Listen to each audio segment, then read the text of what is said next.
एक और कश्मीर का सवाल तो दूसरी ओर चीन से प्यार। तालिबान में नई सरकार की सबसे बड़ी उम्मीद चीन से है, जिसे लगता है कि चीन अफगानिस्तान का विकास करेगा। तालिबान को लगता है कि चीन तालिबान सरकार की गरीबी को दूर करेगा, लेकिन चीन के दिमाग में कुछ और चल रहा है। चीन भी लगातार तालिबान का समर्थन करता रहा है, जिससे तालिबान में अपने कई फायदे नजर आते हैं। चीन की नजर अफगानिस्तान की जमीन पर छिपे खजाने पर है। चीन तालिबान का इस्तेमाल भारत के खिलाफ करने का प्लान बना रहा है।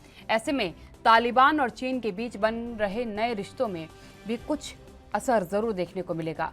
वहीं इन पूरे रिश्तों के बारे में तालिबान के प्रवक्ता ने कहा कि चीन हमारा सबसे महत्वपूर्ण साथी रहा है। ये हमारे लिए भी एक सुनहरा मौका होने जा रहा है। चीन हमारे देश में निवेश कर फिर से इसे खड़ा कर देगा।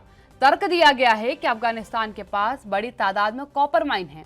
ऐसे में चीन अगर उन्हें फिर से सक्रिय कर दे और समय के लिहाज से मॉडर्न बना दे तो ये देश के लिए काफी फायदेमंद रहेगा।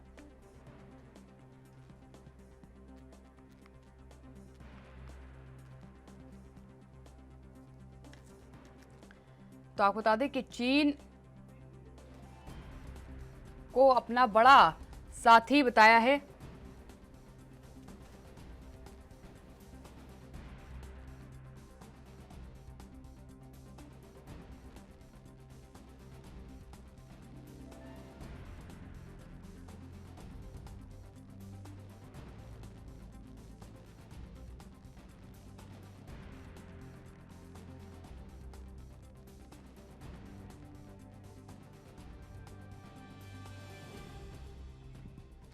तो आपको बता दें कि चीन से तालिबान जिस तरीके से अपने रिश्तों को बता रहा है सामने ला करके, वो यकीनन हैरान करने वाली बात है। तालिबान ने चीन को अपना सबसे महत्वपूर्ण साथी करार दिया है। इसके साथ ही आज क्योंकि ताजपोशी होनी है, तालिबान सरकार अपनी गठित करने वाली है और सार्वजनिक रूप से उसका ऐलान भी कर देगी, लेकिन उस बीच अगर वो चीन के साथ अपने रिश्तों को मजबूत बता रही है तो ये चेतावनी कहीं ना कहीं हिंदुस्तान के लिए बन जाती है। हिंदुस्तान के लिए चेतावनी क्यों बन रही है, इसका मुख्य कारण समझिएगा।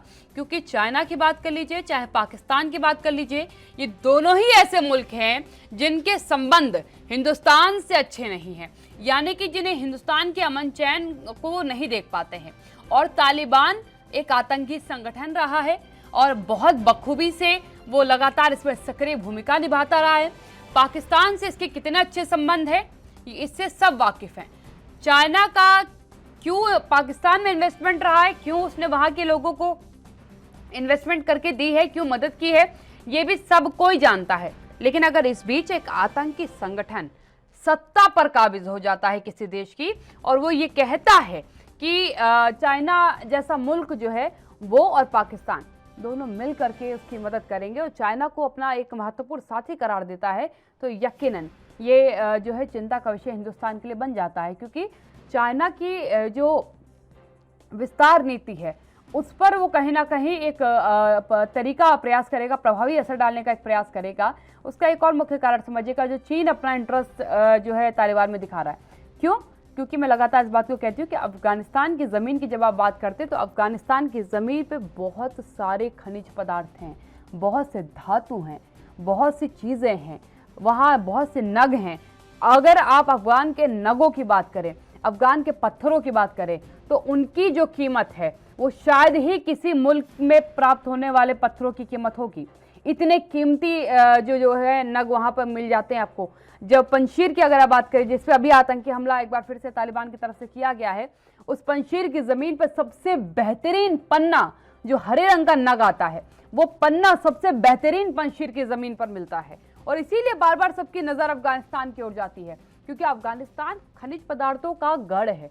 वहाँ इतने खनिज हैं जिसका अगर दोहन किया एक काफ़ी सशक्त चीज़ें उससे निकलकर सामने आ जाएंगी। और चाइना इस बात को बहुत बखूबी जानता है, तालिबान भी इस बात को बहुत बखूबी जानता है, और इसलिए वो जानता है कि चाइना उसमें इन्वेस्ट करेगा, क्योंकि उसके पास कई धातु हैं, कई खनिज पदार्थ हैं, कई पत्थर हैं जिनकी कीमत बेशकीमती है और उनसे ज़्यादा बेहतरीन वो सामान आपको कहीं और नहीं मिलने वाला है। और लेकिन अगर ये ट्रायंगल बन गया किसी भी तरीके से, तो ये ट्रायंगल हिंदुस्तान के लिए बड़ा खतरनाक साबित होगा। क्योंकि अभी तक दो मुल्क जो दुश्मन थे हिंदुस्तान के और एक लंबी जंग जिनसे हिंदुस्तान ने लड़ी है वो था पाकिस्तान और चाइना।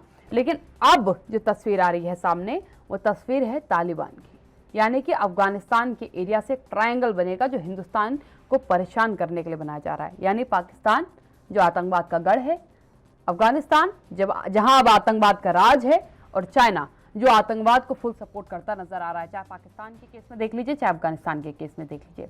ये ट्रायंगल कहीं ना कहीं जो है आगे की स्थिति को काफी ज्यादा चिंताजनक बता देगा।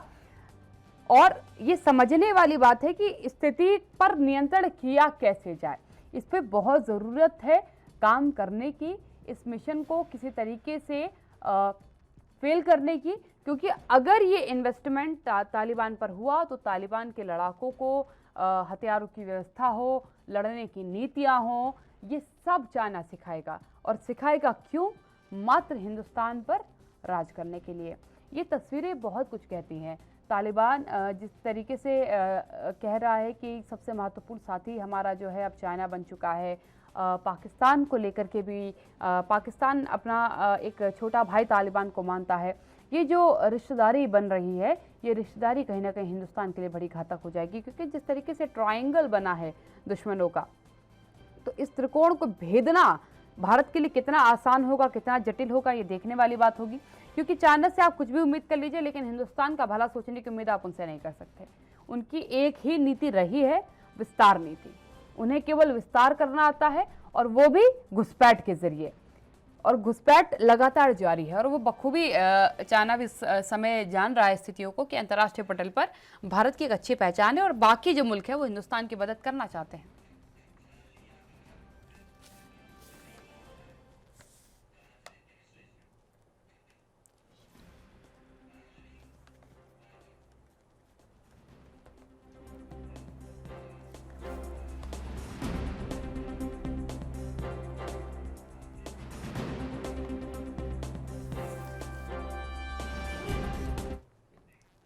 मेरे साथ मेरे पैनलिस्ट जुड़ चुके हैं, आपका परिचय कराती हूँ, चर्चा की शुरुआत करती हूँ। मेरे साथ शालिनी यादव जी जुड़ चुके हैं, वरिष्ठ पत्रकार हैं, और प्रदीप नरोला जी जुड़ चुके हैं, राजनीतिक विशेषज्ञ हैं। सबसे पहले मैं शालिनी जी आपसे समझना चाहूंगी, क्योंकि हम हिंदुस्तान की जब भी बात करते हैं तो कभी भी हिंदुस्तान में शांति को बरकरार नहीं रहने दिया। उनमें था पाकिस्तान और चाइना। जो चाइना घुसपैठ के जरिए कहीं ना कहीं कुछ ना कुछ करके हमें परेशान करता रहता था। लेकिन अब जो बयान तालिबान की तरफ से दिया गया है, तालिबान ने कह दिया कि हमारा सबसे महत्वपूर्ण साथी चाइना है। हिंदुस्तान के लिए कैसे इंडिकेशन है? क्योंकि ये एक ऐसा ट्राइंगल बनने वाला है जिनका बेस केवल हिंदुस्तान को परेशान करना है। इंटरनेशनल पॉलिटिक्स में सेल्फ इंटरेस्ट सबसे ज्यादा जरूरी होता है, सबसे ज्यादा ऊपर रखा जाता है, यानी अपना इंटरेस्ट जो है। तो ये कहना कि चाइना और पाकिस्तान का सिर्फ मेन एम जो है वो इंडिया को परेशान करना है, वो ये एक सही समझ नहीं है मेरे हिसाब से। लेकिन डेफिनेटली वो उनके एजेंडा में आता है कि इंडिया स्ट्रांग न रहे, और इंडिया जो है वो इस एरिया में सबसे ज्यादा डोमिनेंट पावर नहीं इमर्ज हो जाए। तो इस वक्त इस एरिया में चाइना के पास जितनी इकोनॉमिक स्ट्रेंथ है, मिलिट्री स्ट्रेंथ है, मिलिट्री उन्होंने अपनी काफी मॉडर्नाइज की है पिछले कुछ सालों में। तो उनके मिलिट्री नंबर्स जो है वो कम है, लेकिन उनका जो स्ट्रेटेजिक डेप्थ वगैरह है वो उन्होंने बहुत इंक्रीज की है, और उनकी आर्मी काफी लीन है। इकोनॉमिकली, मिलिटरीली चाइना इस वक्त बहुत स्ट्रांग है। पॉलिटिकली भी बात करें तो पॉलिटिकल स्टेबिलिटी भी है, क्योंकि उनका पॉलिटिकल स्टेट जो सिस्टम है वो डेमोक्रेटिक नहीं है, उसके अपने इंटरनल थ्रेट्स हैं, लेकिन बहुत कंट्रोल्ड एनवायरनमेंट है।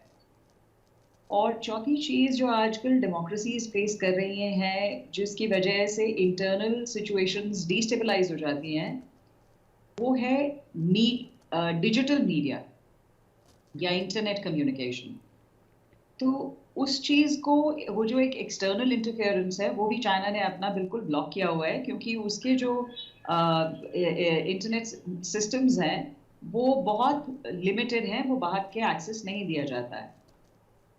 तो ये चाइना की पोजीशन है। पाकिस्तान की जहां तक पोजीशन है, हम सब जानते हैं कि पाकिस्तान इकोनॉमिकली फॉरेन एड पे डिपेंड कर रहा है, बिल्कुल जैसे अफगानिस्तान कर रहा है। उसकी इकोनॉमी के बुरे हाल हैं। मिलिट्रली भी कोई पाकिस्तान अपने आप में कोई ऐसा पावर है नहीं। जी। और over the time period ISI का फोकस हमेशा इंडिया को डिस्टेबलाइज या डिस्टर्ब करके रहा है, जिसमें प्राइमरीली वो टेररिस्ट ऑर्गेनाइजेशंस को सपोर्ट करते हैं। हम्म। तो अफगानिस्तान का जो रोल है वो पाकिस्तान के लिए इसीलिए है कि उनके लिए वो जमीन, अफगानिस्तान की भी जमीन जो है वो जेईएम और लश्कर ए तैयबा वगैरह को सपोर्ट करने के लिए। लेकिन इंडिया को इस चीज का बखूबी पता है, और इसीलिए हमारी गवर्नमेंट जो है वो इस वक्त एक वेट एंड वॉच, लेकिन एक सॉफ्ट और तालिबान के साथ अपने इंडिविजुअल रिलेशंस एस्टैब्लिश करने के लिए बात कर रही है।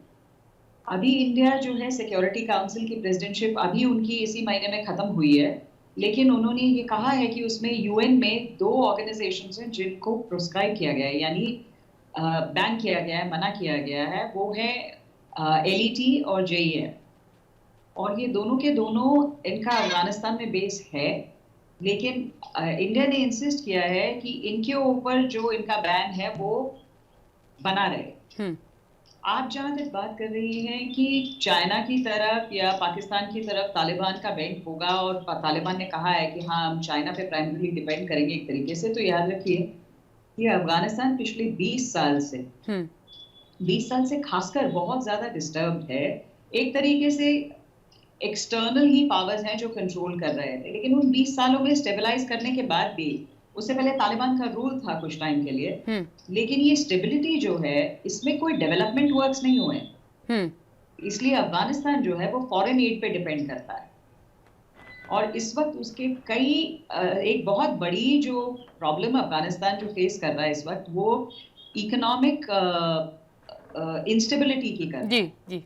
और दूसरी अकाल पड़ रहे हैं वहां पे, और ह्यूमैनिटेरियन क्राइसिस। ये 3 चीजें हैं। अब इन 3 चीजों को मैनेज करने के लिए कौन सा पावर आगे आएगा, क्योंकि अमेरिका के पास जो $10 बिलियन अफगानिस्तान के फंड्स हैं वो अमेरिका ने रिलीज करने से मना कर दिया है। और उसके अलावा आईएमएफ में एक स्पेशल ड्राइंग राइट से इमरजेंसी फंड से कुछ $440 मिलियन का फंड है, लेकिन आईएमएफ ने भी उसको ब्लॉक किया हुआ है इस वक्त। और इसी तरीके से अफगानिस्तान के पास, जब गवर्नमेंट के पास, इनके पास अगर पैसा नहीं होगा, तो जो इनको इकोनॉमिकली सपोर्ट करेगा वो उस तरफ जाएंगे। इसीलिए वेस्टर्न पावर्स ने भी अब एक थोड़ा सा सॉफ्ट स्टांस किया है, और वो उनको भी ये सिचुएशन समझ में आ रही है। बिल्कुल। प्रदीप जी भी मेरे साथ जुड़े हुए हैं। प्रदीप जी, क्या कहेंगे आप, क्योंकि चिंताजनक स्थिति को लेकर के बार बार इंडिकेट किया जा रहा है, विपक्ष लगातार इस बात पे कह रहा है कि आप आतंकी संगठन क्यों नहीं तालिबान को अब कह रहे हैं। आपने बखूबी सुना होगा, कांग्रेस की तरफ से ये सवाल उठाया गया कि आप आतंकी संगठन शब्द का इस्तेमाल तालिबान के लिए क्यों नहीं कर रहे। आप तालिबान के साथ चर्चा कर रहे हैं, आप तालिबान के साथ आगे के विषयों पर विचार विमर्श कर रहे हैं, लेकिन आप ये नहीं कह रहे कि हम किसी आतंकी संगठन का खंडन करते हैं, हम उसकी सत्ता को मानने के लिए ही तैयार नहीं है। इस पर आप क्या कहेंगे? देखिए, सीधी सी बात है। पहला प्रश्न आपका, इंडिया तालिबान को अब आतंकी संगठन क्यों नहीं मानता। देखिए, विषय वस्तु चेंज हो चुकी है। पहले तालिबान छुपकर आतंकवाद के तरीके से काम कर रहे थे। आज वो अफगानिस्तान की सत्ता पर कायम है, और बहुत से कंट्री उसको सपोर्ट भी कर रहे हैं, लेकिन जो उनकी सपोर्ट में नहीं है वो उनके खिलाफ भी नहीं बोल। और यही स्थिति इंडिया के साथ भी है, क्योंकि इंडिया के अफगानिस्तान के साथ सामरिक संबंध रहे हैं। हमारे वहां गुडविल प्रोजेक्ट चल रहे हैं, हमारा वहां निवेश बहुत ज्यादा है, बाकी कंट्रीज के मुकाबले बहुत ज्यादा है। तो इसलिए इंडिया वेट एंड वॉच की स्थिति अपनाए। देखिए, हमने ना अभी तालिबान सरकार, सबसे पहले तो तालिबान को सरकार कहना ही गलत है। सरकार आप किससे कहेंगे? जिन्होंने बंदूक के बल पर पुरानी सरकार को भगाकर काबिज हुए हो, उनके लिए अभी तक सरकार कहना मेरे ख्याल से उचित नहीं है। सबसे पहला प्रश्न फिर आपके पास, लेकिन प्रदीप जी आपने आज तो ऑफिशियली अनाउंस करने वाले हैं, वो अपने राजनीतिक तौर पर अपने आप को अनाउंस कर देंगे कि हम जो है सत्ता पर काबिज हो चुके हैं, आज अपनी सरकार गठित कर देंगे वो, और कई देश उन्हें बतौर सरकार अब मान चुके हैं, कंसिडर कर चुके हैं। लेकिन वो काबिज किस तरह से हुए हैं वो सबने देखा है। और सरकार वो होती है जिसमें बहुमत, देश की बहुमत की जनता उन्हें सरकार माने। अभी तालिबान के साथ ऐसा कुछ नहीं है कि अफगान की जनता ने उन्हें सरकार माना हो, उसके बाद कहीं बाहर की कंट्री उन्हें मान्यता देंगे या नहीं देंगे उसका प्रश्न उठेगा। दूसरी बात, अब आपने कहा चीन और पाकिस्तान के साथ संबंध, अफगानिस्तान इस वक्त उस दोराहे पर खड़ा है कि जो उसकी फाइनेंशियली मदद करेगा वो उसका नजदीकी होगा। हम इंडिया अभी उसकी कोई भी फाइनेंशियली मदद करने को तैयार नहीं है जी। और चाइना उसको पैसे देने के लिए तैयार है। तो ऐसी स्थिति में उनका ये कहना कि चाइना हमारा बहुत नजदीकी है और अच्छा पड़ोसी है, ये बिल्कुल सही है। कोई भी देश नहीं, होता, कोई सबसे भी कहता। महत्वपूर्ण साथी है शब्द का इस्तेमाल किया गया था कि सबसे महत्वपूर्ण साथी हमारा जो चाइना है। मैंने सहयोगी शब्द का इस्तेमाल किया, वो साथी है। तो अगर जो उसकी इस वक्त मदद कर रहा है तो निस्संदेह वो उसका साथी है। तो ये इस पे कोई बहुत ज्यादा बड़ी आपत्ति नहीं होनी चाहिए। देखिए, चाइना ने दूसरे देशों के साथ जो किया, अफगानिस्तान की स्थिति उसके बिल्कुल स्थिति अलग है, बिल्कुल। चाहे वो श्रीलंका का मामला हो, वियतनाम का मामला हो, सिंगापुर का मामला हो, यहाँ उनका पाला आतंकियों से पड़ा। वहां उन्होंने जोर जबरदस्ती की और यहाँ स्थिति ये है कि चाइना चाहता है कि तालिबान उनके यहाँ आकर जोर जबरदस्ती ना करे। तो स्थिति बिल्कुल अलग है। तालिबान को आप बिल्कुल ऐसा भला मत मानिए। जिस दिन चाइना ने फाइनेंस एड बंद कर दी, यही तालिबान चाइना को आंख दिखाना शुरू कर रखा। तो इसलिए बहुत ज्यादा डरने और घबराने की आवश्यकता नहीं। ठीक है, हम वेट एंड वॉच कर रहे हैं, हमारे पड़ोसी देशों की स्थिति कैसे बदल रही है उस पे हमारी नजर है और उसी के हिसाब से हमें अपने विदेश नीति तैयार करनी होगी। लेकिन ये कहना कि चाइना उसकी मदद कर रहा है और तालिबान इंडिया को स्थिर कर देगा, ये बिल्कुल गलत है। ठीक है शाली जी, क्या कुछ नेगेटिव इम्पैक्ट्स आएंगे? क्योंकि यकीनन जब कुछ कहते हैं ना कि दुश्मन जब एक ही दल से हो जाए, एक ही चीज से जब दुश्मनी लेकर के बैठे हो तो मित्र बन जाते हैं। पाकिस्तान का स्टेटमेंट अभी तक जो आया है, उन्होंने तालिबान को बधाई दी थी सत्ता पर काबिज होने के लिए, सत्ता पर बैठ जाने के लिए। उसके बाद छोटा भाई तालिबान को मानता है। अब जिस तरीके से तालिबान चाइना को अपना बड़ा भाई बता रहा है, यहाँ पर उसको मान रहा है कि हमारे ऊपर इन्वेस्ट करेगा, हमारे देश में इन्वेस्ट करेगा तो हमारा देश आगे बढ़ेगा। और तालिबान खुद क्या है ये किसी से छिपा नहीं है। तो क्या इसका कुछ भी नेगेटिव इम्पैक्ट आएगा भविष्य में? देखिए, पाकिस्तान का, चाइना का, रशिया का एक तरीके से एक एक्सेस बन जाना, क्योंकि तीनों का कुछ ना कुछ स्टेक है अफगानिस्तान में जी। चाइना का one belt one road initiative इसी यहाँ के थ्रू जाता है और चाइना इस लोकल एरिया में वर्ल्ड में भी डोमिनेशन चाहता है और इस एरिया में भी।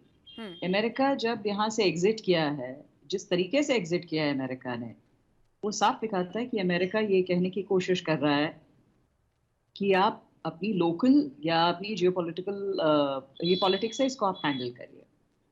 इंडिया के लिए डेफिनेटली एक सिचुएशन बहुत टफ है, क्योंकि इंडिया ने हमेशा तालिबान को एक टेररिस्ट ऑर्गेनाइजेशन माना है। इंडिया ने टेररिज्म के खिलाफ हमेशा स्टैंड लिया है। पीछे जब हमारा पाकिस्तान के साथ इशू चल रहा था तो हमने टेररिस्ट कंट्री डिक्लेयर करने के लिए भी बात की थी। तो टेररिज्म के अगेंस्ट इंडिया का स्ट्रॉन्ग हमेशा स्टैंड रहा है, क्योंकि हमने टेररिज्म का काफ़ी खामियाजा भरा है।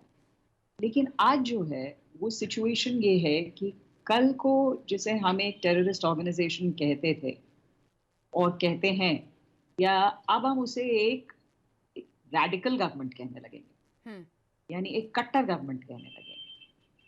और अब हम क्या करेंगे, सिचुएशन ये बहुत इंपॉर्टेंट है, क्योंकि अगर इस एक्सेस के पास अफगानिस्तान जाता है।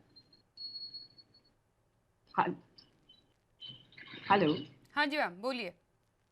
आप हाँ जी मैम आपकी आवाज़ मुझ तक आ रही है, आप बोलिए।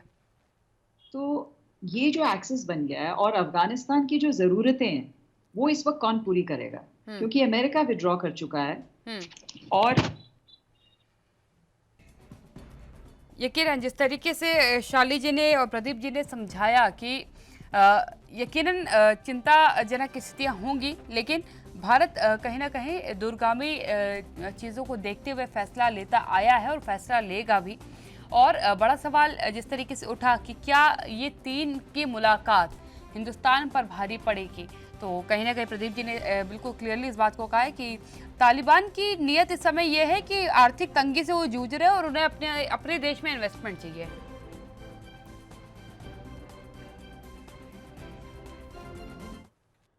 मुद्दे की बात कर लेते हैं। प्रदीप जी मेरे साथ लगातार बने हुए हैं। प्रदीप जी आपसे एक सवाल ज़रूर मैं पूछना चाहूँगी, क्योंकि राजनीतिक तौर पर अब हमें बहुत बेहतर डिसीजन लेना होगा आगे को देखते हुए, क्योंकि तालिबान को आप कह रहे हैं कि हम सत्ता नहीं मान सकते, लेकिन सत्ता पर अफगानिस्तान के काबिज वही है जहां हमने एक बड़ी तादाद में इन्वेस्ट किया हुआ है। आगे क्या फैसले लिए जाए, वेट एंड वॉच की स्थिति में तो हम हैं ही, लगातार बने हुए हैं कि आगे क्या फैसला तालिबान की तरफ से लिया जाता है। लेकिन क्या हमें अब ये स्वीकार करना पड़ेगा कि तालिबान सत्ता पर बैठ चुका है, अब वो एक देश में राज कर रहा है और उसके साथ ही हमें आगे की नीतियां बनानी पड़ेंगी उस हिसाब से? तालिबान के समक्ष सबसे पहले दो स्थिति बहुत महत्वपूर्ण। एक तो अफगानिस्तान में शांति कायम करना, क्योंकि बंदूक के बल पर राज नहीं किया जा सकता। जब तक लोगों की एक्सेप्टेंस नहीं होगी तब तक तालिबान के लिए अफगानिस्तान में राज चलाना बहुत मुश्किल है, चाहे वो कितनी अम्युनिशन और बारूद लिए रखे। दूसरी बात है कि उनको देश चलाने के लिए पैसों की आवश्यकता है, खाने की आवश्यकता है, लोगों का पेट भरने की आवश्यकता है। तो ये दो चीजें तालिबान के लिए अहम है और तालिबान का फोकस पहले इन दो चीजों पे होगा। वो ठीक है, जो देश उनकी मदद करेंगे फाइनेंशियल तौर पर वो उनके प्रति लायबल रहेंगे, लेकिन कब तक रहेंगे ये नहीं कहा जा सकता।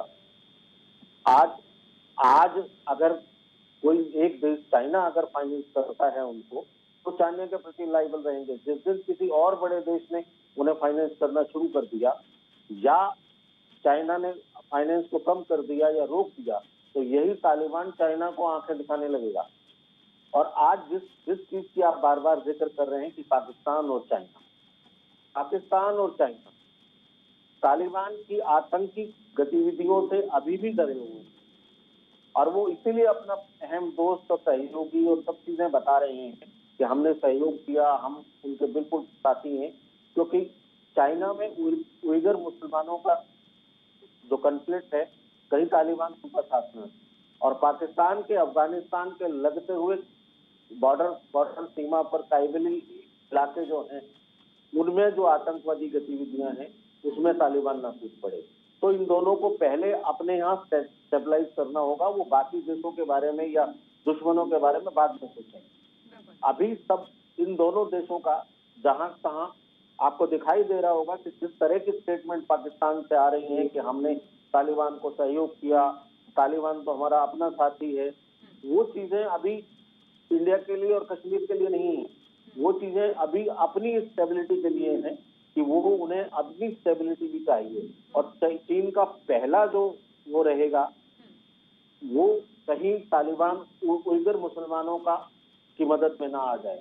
और दूसरी, ठीक है, शाली जी से लास्ट कमेंट लूंगी मैं। शाली जी, हमें समझदारी के साथ सतर्कता भी बरतनी पड़ेगी, क्योंकि वार्ता अभी हिंदुस्तान ने की है तालिबान के साथ।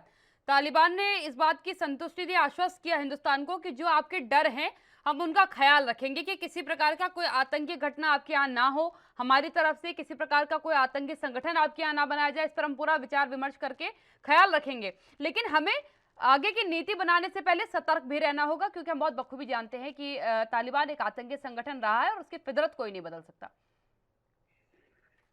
30 सेकंड में रिएक्शन चाहूंगी मैम।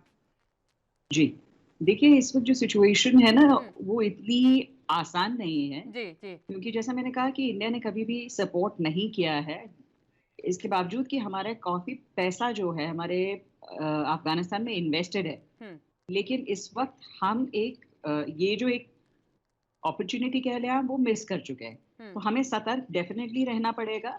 लेकिन मेरा ये भी मानना है कि चाइना इस वक्त वहां पे डेवलपमेंट चाहेगा, और ये तालिबान वो तालिबान नहीं है जो 1996 में जो इन्होंने गवर्नमेंट फॉर्म की थी, वो रूल करना चाहेगी, और वो जानती है कि बिना इकोनॉमिक डेवलपमेंट के रूल नहीं हो पाएगा। तो विद इन ये जो पैराडाइम है, ये जो एक नया एक्सेस इमर्ज हुआ है, इसमें बार बार पाकिस्तान का ये दिखाना कि हम ज्यादा तालिबान के करीबी हैं, एक तरीके से एक डेस्परेशन भी दिखाता है कि ये सच नहीं है।